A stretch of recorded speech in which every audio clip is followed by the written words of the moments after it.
Qu'est-ce qu'on fout là, Warren? Pourquoi tu m'as emmené là? Bah c'est rencontre. C'est quoi? Rencontre. Le truc avec les mecs là de Caen. Je vois pas. C'est ça qu'on fait. Regarde, ils sont là.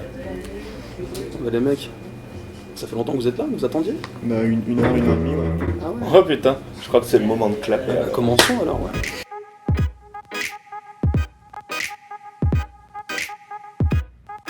Je vais vous demander simplement de vous présenter très brièvement, vous, ce que vous êtes, comment est-ce que vous présenteriez à une fille que vous voulez draguer dans un bar. Oh là là. Comment est-ce que je me présenterais en mensonge énorme? Je dirais, salut, je m'appelle David, j'ai grandi dans le Texas. J'ai grandi dans le Texas et je suis héritier de riches industriels du pétrole.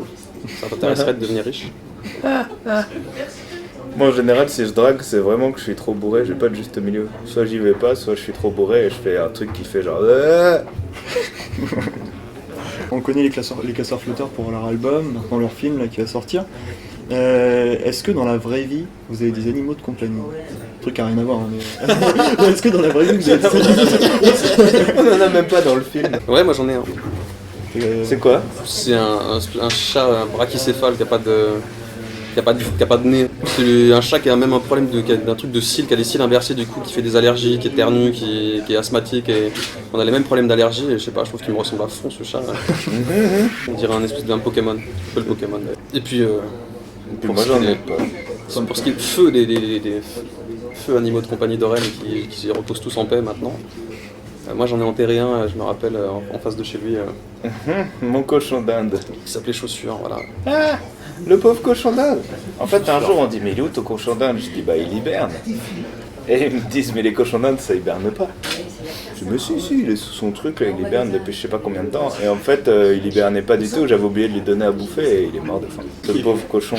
S'il y a un dessin animé des années 80-90 qui vous définit, mais un seul, lequel ce serait et pourquoi?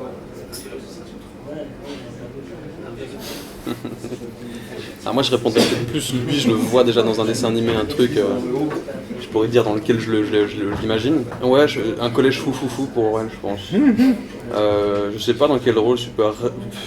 Il est pas aussi déglingué que Ray dans le truc, mais je le vois bien, Aurel il a à la fois cette... il arrive à faire ce pendant entre les responsabilités d'adulte et des trucs complètement mongols des mecs de 8 ans. Donc c'est bien un collège fou. Et puis je pense que dans sa tronche même, cette balade dans le cerveau d'Aurel, ça peut ressembler à un épisode de collège fou, je pense. J'adore le collège fou, ça tombe bien. Moi Grinch je le verrais en Nicky Larson. Avoir les deux côtés, tu vois, le côté ouf et le côté sérieux. C'est sûr et certain, j'ai aucun doute. Le côté un peu beau gosse, un peu ouf. Non, justement, il y a le côté un peu où il fait n'importe quoi et il est trop marrant. Et le côté quand il devient sérieux et que vraiment c'est dans l'action et tout. Même d'ailleurs, j'aimerais trop faire un film comme ça avec Gringe. T'as sorti ton premier album en 2009 avec Ouais. le prix Constantin, 2011 t'enchaînes avec C'est le ça. chant des sirènes. T'as des grosses récompenses au niveau, notamment le prix du public, qui est quand même vachement gratifiant. Tenter d'être drôle, ça n'a pas marché. Aujourd'hui tu fais ton long métrage, vous avez la série bloquée sur, sur Canal. Enfin, est-ce que vous avez votre plan pour savoir où vous allez ou est-ce que vous êtes un peu épicurien sur les bords, à prendre un peu ce qui vient, est-ce que suivant comment ça vous tente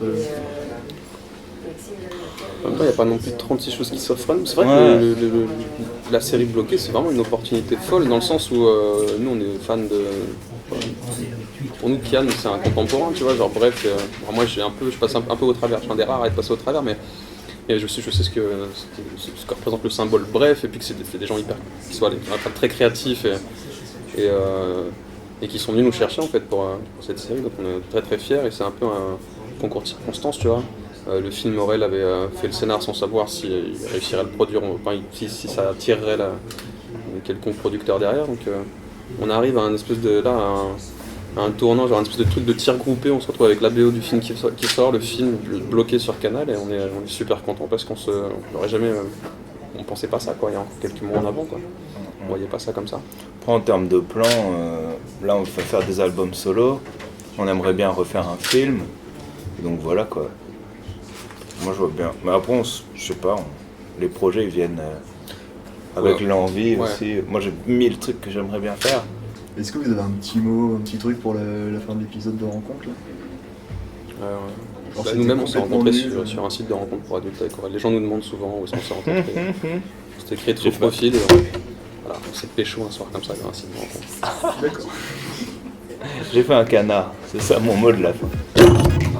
Ah, l'enculé. Une salamandre. Mon canard. Merci les mecs. Non, bah merci à vous, c'est super ça.